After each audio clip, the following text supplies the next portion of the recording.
No, it is not an oxymoron. Greetings, seekers. It is I, your friendly neighborhood rabbi, and I'm going to share with you a new series I'm calling Cool Rabbis I Know. The first, but not the only cool rabbi I know is Rabbi Jeremy Markiz, and I want to share with you a conversation that we had earlier today. We have a lot to talk about, including answering the burning question, Trek or wars? Plus a bunch of cool stuff that Rabbi Jeremy Markiz is into. So without further ado, take it away, Rabbi Jeremy Markiz. Hey, I'm here with Rabbi Jeremy Markiz. Jeremy, where are you from?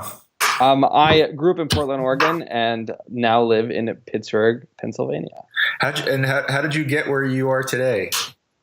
Through a lot of hard work. No. We moved to Pittsburgh. My fiance is in residency here. And we moved about 18 months ago when she got matched, and have lived in Pittsburgh for about a year and a half. It is a beautiful place, covered in snow today, but generally really beautiful here. I'm sorry about the snow. I'm all bundled up. It is a brisk 56 degrees here in Burbank, California. I don't know how I'm going to get through the day. Hopefully it rises up to about 105. So Jeremy, what's your deal? What's my deal? I work and live as a rabbi. I work in a community, and I live in a community. I teach Torah on a regular basis, both to kids and adults. I am a science fiction nerd, and I'm trying to make myself a better person every day. Trek or wars? Both. It's a false dichotomy. What can you tell me about people who are only into Trek and not wars? I think that, so I grew up as a Star Trek person. My family's a Star Trek family. And I think what Star Trek is optimistic.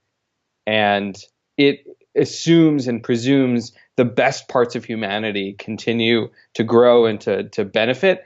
And I think Star Wars takes a little bit more of a pessimistic view, with evil people and all that. Star Trek doesn't really want to go into those. Everyone's gray. Everyone's a little bit of everything. And I feel like, not that one's better than the other, but I feel like that's a major storytelling difference between the two. Interesting. Well, you could say that Star Trek is in the future, and Star Wars is from a long time ago. Yeah, in the galaxy really far away. This is important. What's your opinion of the Orville? The Orville. I really wanted to like it,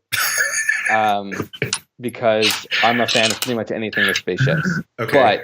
But I didn't understand what kind of story it was going to tell. Like, I didn't understand what it was trying to accomplish, what it was trying to do. One thing I did really like about it is that I felt like it was really rooted in the world we live in, right? Okay. There were like reality TV references, people made silly jokes. Like, none of that happened in Star Trek, where everyone had a stick really far up their butt. Uh-huh. That wasn't true in the Orville. So that part I really liked. It felt a little bit more human.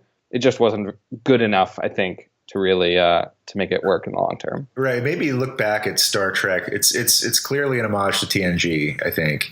Yes. And it like in a loving homage with like a lot of bathroom jokes, because it's a Seth MacFarlane product. But it's clear like Seth made his money on Family Guy and said, I'm going to make the next TNG.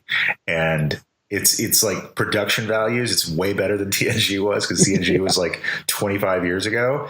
And it made me think that TNG really has a sense of humor to it, but with the stick factor that you discussed. It was like very serious as a sci-fi show. They made jokes throughout everything, usually making fun of Data. Right. Like usually it's like it's a dog in people clothes, but Gene Roddenberry had these rules about like what could happen on a starship. Like nobody could be in conflict with one another. Was one of their rules, right? They're professionals, and so therefore they're on their bridge. They weren't, but that wasn't true. Right, you're in the Navy, in other science fiction. Yeah, that's amazing. Now, have you caught up to Black Mirror yet?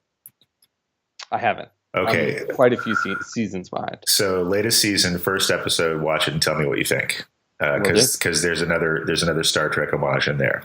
Now, science fiction aside, what is a decision that you made that has had the biggest impact on your life today? When I was a junior in college, I really struggled with, and still do, with ADD, and I used to get really, really upset, and I wouldn't be able to do anything for a couple of days. And I'm really good under pressure, so I'd always make it work in the end, but it was really painful. And in college, junior year of college, I discovered Getting Things Done by David Allen. Okay. And I made a commitment that year to say, like, I'm going to apply these principles. I'm going to make myself better. I'm not going to beat myself up so much. And that decision has impacted everything since then in a lot of ways. I still am very focused on self-improvement and how do I do things better than I did before. And I don't get that upset with myself anymore, which was huge. I mean, I was incapable for days at a time, and now I don't have that struggle. Do I still have the struggles with ADD and attention, and how do I get all my stuff done? For sure. I'm still human. I'm still me. But that decision to be positive, to be looking forward, to be trying to get things done, solve my own problems, I think has changed a great deal in my life. I'm sure there are other big decisions, but that one jumps. Right. I love this idea of just these little points of branches that have a huge impact in the future. And I'm also really fascinated by the idea of decisions, that so lots of things that happen to us that we have no control over whatsoever. And a lot of people just dwell on, gosh, if only I had control over that. And I think the most unproductive anxiety is when we spend time on things that we don't have any control over. And a teacher of ours, Rabbi Jeremy, said to me, it's like frustration is not knowing or not being able to accept what you have control over and what you don't. And that really moved me. And so this idea of thinking about the things you do have control over and making decisions that then lead to action, like in a moment making a decision that can open up a path or close a path, whether it's a good path or a bad path. But that's incredible. So you read this book and it opened up a whole life to you. So let me ask you, besides Getting Things Done, what's been your favorite kind of self-improvement book? I really liked I always forget the title. The techniques of magic of tidying up. The Marie Kondo's book. Yeah. I wouldn't say that would be my favorite. It's one that I read this past year that I think made a big impact on me. I ended up grabbing lots of stuff and donating it, and my room is still a mess. So I'm still in process, but I think what I've done in the last number of years is I've started a lot more books than I've finished. Okay. So I've read a great deal. So I'm a huge fan of Tim Ferriss, and I've read parts of 4 Hour Workweek, but I thoroughly loved The 4 Hour Body and The 4 Hour Chef. Did I become a great chef? No, but the way he approaches things about how do I become more effective in the things that I'm doing an 80-20 analysis, Pareto's law, or using his how do I learn things faster than other ways before. I taught a class this past year, not the first year I lived in Pittsburgh, on how to learn Rashi. Okay. And I tried to say, okay, how do I take this complex skill of learning a biblical text's commentary, and how do I break it down in ways that make sense for anyone to learn? And just kind of pulling those things together was really helpful. I think another book, which I wouldn't put into into the self-help category, but I think was helpful in terms of framing my own thinking, was The 10 Faces of Innovation. Okay. Which is a book, comes out of IDEO. It was suggested to me by Rabbi Elon Babchuk. Okay. And it basically identifies 10 different ways you can look at the world and do innovation. And by seeing those different ways of looking at the world, I've said, this is circumstance that I've been in. I can look at it through these 2 or 3 ways, and that was really helpful. Or I have this other situation, and 2 or 3 different ways I can look at it to make it better than it was before. And I found kind of pulling from lots of different angles, which in that book is called A Cross-Pollinator. I feel like that kind of thinking is what with help me. So it's not one book; it's the 12 little books that I've read. Sure. Wait, I thought rabbis only read Torah. Right? No, that's not true. Okay, but how has like say the 10 Faces of Innovation enhanced your understanding of like the 70 Faces of Torah? Like is it like, okay, this is Torah, this is business, this is Torah, this is personal organization, or do they go together somehow? Right. So I think like what's the Torah of the 10 Faces of Innovation? Sure. I think the Torah of the 10 Faces of Innovation and kind of just maybe how they fit together is when we live in the real world and not everything we encounter appears to have Torah in it, but everything does. And so it's walking through the world with the lens in which that you can see more than one way of looking at them. So it could be my science fiction lens. It could be my Torah lens. It could be my getting things done lens. And the real truth is that it's all of them at the same time. And so I think the Torah of 10 Faces of Innovation is we shouldn't be negative. We should, he starts off the book, or the two authors, they start off the book saying, don't be the devil's advocate who only says no to everything. There is another way to look at the world. There's something else that you're not seeing. There's another approach that that you haven't identified. Take the time, look into it in a way that you haven't before. And I think Torah offers the same, and I use that in the broadest sense of the word, offers the same kind of truth, which is, as you mentioned, the 70 Faces, which is, that there are many ways of looking at Torah. I think just recognizing that no Jewish text is alone, that there's always a ton of commentaries, that by definition, there's a different way to look at it that's across geographic locations and centuries and, a worldview. We live in a time with movements. I know that you've recently put out a video on movements, right? So that those are all different perspectives that help us. And I think that kind of thinking is all integrated. Cool. Now, let me ask you, what's the most inspiring thing about the work that you're doing right now? So in all of the Torah and teaching that I'm doing, I think some of the most inspiring stuff is seeing one person like see it click for them. And or I'll tell a story. I run a monthly Beit Midrash at Congregation Beth Shalom where I work, and I had taught something on Yom Kippur about being friendly and welcoming people into your Sukkot. And I was teaching something on Hanukkah in December at the Beit Midrash, and someone in the class came up to me and said, "Hey, this is so related to what you said 4 months ago," which I hadn't even noticed. And just awesome. Those moments make it entirely worth it. That the one person saw something, not only that I didn't see, because that's amazing, but that they were inspired, that they became aware or knowledgeable or inspired in their own right in one way that changed the way they look at the world. That to me is the most inspiring thing. And so it's really, I'm always trying to hit like one person. If one person gets benefit, then I feel better. Right. And like you're responsible for being the branch in somebody else's path, right? That could have all sorts of impact. It's also amazing. Like every once in a while, my wife and I joke like, "Oh, you do listen when I talk."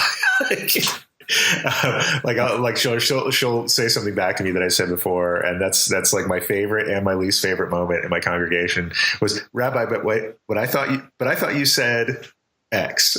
It's like, oh no. And it's like, at the same time, it's like, oh no. And then it's like, oh wow, they listen. That's amazing. That's so great. Now tell me something, what's been, and if maybe it's not different, but what is the most, surprising thing in your work as a rabbi so far? Like what's something you totally didn't expect? I think the surprising thing that I didn't expect in my work as a rabbi is that I get a whole lot more attention that I didn't realize I was going to get. I understand that rabbis are public figures, and in some ways you lean into that. But I think, like what you were saying about, oh, you really listen, or I have to get dressed to go to the grocery store. that kind of thing. Not that I'm going naked or anything. You can't go in your curlers. You got to put on makeup for that. Exactly. I think that was so surprising to me. And I'm still navigating it. Like I don't have an answer. I haven't resolved that surprise. I think the second piece that I think is surprising and I think challenging is feeling like you always have to be this, spiritual exemplar, right? That you have to be, at your A game 100% of the time. That's for sure not true for me. Okay. There are days I'm bringing my C game. It's not my favorite. It's not what I want, but I'm having an off day and just like anyone else, but because of that public nature, that's so challenging. And that surprise of actually having to navigate that as opposed to just hanging out at my house and not worrying about it or being in school, right? Which I was not that long ago. And not having to worry about that because it's school and the school context is really different. I mean, I'd like to give you some terrible advice and say, just ignore that. but I know it's real. Like I know it's real that, there are people who they're your teachers. It's like, there are these stories in the Talmud of, rabbis being in bed with their wives and then they hear a noise and it's like their student is under the bed. Like, this is Torah. I have to learn it. Rabbi, like, no, get out of here. Like, and then, or a rabbi going to an outhouse and somebody's like peeking in like the little moon cut out. And he's like, what are you doing? He's like, no, this is also, I'm learning Torah from you. This is the Torah of going to the bathroom. And so you are visible. And yet the impulse is to make you feel like you shouldn't be yourself, like you don't have permission to be yourself. The challenge is being yourself while everyone's watching, right? You and I have talked a lot about social media and digital media and putting out content and the difference between like putting out polished stuff to make a polished image versus just documenting your growth, which on the one hand could, give people a lot of permission to just be themselves. On the other hand, you'll get like a lot of dreck. there's some things we just don't want to see. And you should do your best work when you can, but you should also feel like, you get to be Jeremy. Right. Right. So with that in mind, one of the things I do when I'm at work and I work with kids, so it kind of doubles up, which is I go by Rabbi Jeremy and not by Rabbi Markiz. Part of that is that I have white male privilege and I can do that. I don't need to fight for authority. Right. But the other half of that, in addition to my name being not butchered all the time, because Markiz is not often pronounced exactly the way it's spelled, is that I'm human, right? I go by my first name because I am a regular human. I don't live in the synagogue as the littlest kids will always think you do. Oh, you live in a house like me? Oh my goodness. But that's like such an important lesson. And so one of the things I try. But I'm going to push that, but you're still Rabbi Jeremy. Right. Well, with the kids, that's really important. And I think most people want to have a relationship with their Rav and call them that. Right. Not everybody does. And I introduce myself often as just Jeremy. And for some people who really want to who want to call me that, Rabbi Jeremy, then, they need that. And that's important to them too. The big challenge, and again, you said we talked about it and it's true, is how do I be consistent? How do I be myself all the time? Right. And even at the grocery store and seeing them at the ice cream parlor and, at services as well. And I think that's the challenge for spiritual leaders and however which way you want to define that or leadership of any kind is how do you live your values while being yourself? And I think the goal is to always have those be aligned as best as you can, at least. Right. And I think being yourself is key because there's one of my favorite, I think it's Emerson says, full consistency is the hobgoblin of little minds, right? There's a value to consistency, especially when you're putting out content, especially when you're building relationships with people. People like to know that they can trust you, and people like that your Instagram posts always look a certain way. And when it looks different, you're taking a risk. They're gonna be like, "Oh, that's not the Rabbi Jeremy that I know. What the heck's going on?" And then they like lose a scintilla of trust. Right, but at the same time, that can hamper your growth. Like if you're not able to experiment, if you're not able to push those boundaries, and so I think that's a challenge for me. But I think the key is to being authentic. Like the more you're making up something, the more you're making up a rabbinic persona, like the farther away you are when you're just yourself at the grocery store, right? So I don't know if that means I should be more grocery store at the synagogue or more synagogue at the grocery store. I think the answer's got to be yes. Yeah, I mean, I think for the last century, it's been like be more synagogue at the grocery store, right?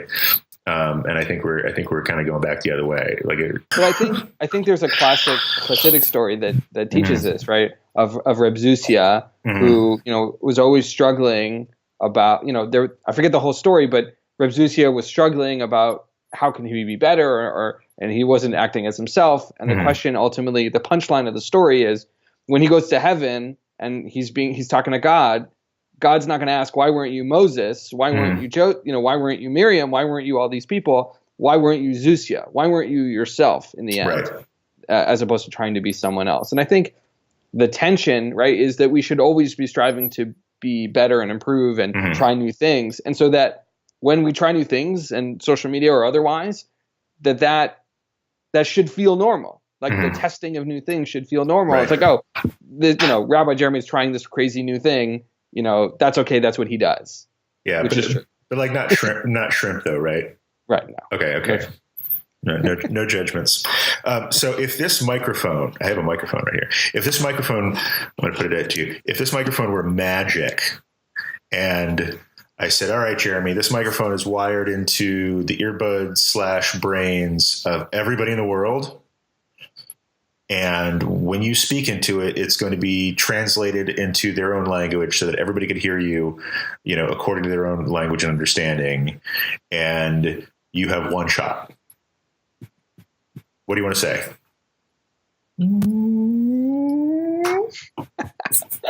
I think that there's so many things I feel like I should say. And so I'm trying to cut through those things. I think that what I would want people to know and what I would want people to try and do is always do the right thing. Like you can never go wrong if you're trying to do the right thing. Yeah, you'll fail. Like sometimes the wrong thing or the right thing isn't the right thing. But if your intention is right and you're trying to do the right thing, like it'll work out in the end. It'll be okay. And I think, I try and do that. And I fail miserably all the time because I'm human. But my goal is I'm trying to do the right thing. I'm just trying to do good. And, sometimes it's good for me. Sometimes it's good for others. Sometimes it's good for my family. But I'm always trying to do good and the right thing. I think if people, and sometimes that's selfish and sometimes that's selfless. And sometimes, it manifests in lots of different ways. But I think if people were really striving to just do the right thing every single time, the world would be a better place. I can't argue with that. One bit. I'm going to take this imposing microphone away. Did you get that, world? Okay, good. I already sense good things for the year 5778/2018. Now, last thing, what's the best way for people to find you? So you can find me on Twitter, Facebook, and Instagram at Rabbi Markiz, Markiz. And I'm on YouTube. You can Google my name. I'm a little bit of everywhere, so it should be easy to find me. But most of my handles are Rabbi Markiz, which of course conflicts the ease of Rabbi Jeremy elsewhere in real life. So that is what it is. But Rabbi Markiz is the way that people can find me. Right. So people follow you and you ask them to get in on a real estate deal. Is that you? Yeah. So if it's Jeremy Markiz, I did have a spammer earlier this year. Right. I'm not trying to sell you government bonds or anything like that. I only want to sell you on a little bit of Torah. Well, Rabbi Markiz, it's been wonderful talking to you. Rabbi Jeremy. Listen, thanks a lot, brother. I really appreciate your spending time with me. Of course. Thank you. This is a lot of fun, and I admire your bookshelf and your Calvin Hobbes. Thank you. Yeah. Seeker, thanks for peeking in on my convo with Rabbi Jeremy Markiz. If you enjoyed it, let me know in the comments below, and I will reach out to other cool rabbis that I know. I know some cool people. But here's the trick. I bet there are lots of cool rabbis out there that I don't know. So if you know a cool rabbi and you'd like me to have a conversation with them so I could share that conversation with you and other people and let everybody know how cool your rabbi is, put that rabbi's name in the comments below, or you can send it to me on Facebook or something if you're shy, or maybe your rabbi's shy. There's some cool rabbis who are shy. Nothing wrong with that. And please make sure you subscribe to this channel so that when I have a conversation with your cool rabbi, you will be updated automagically. Until next time, Seeker, peace.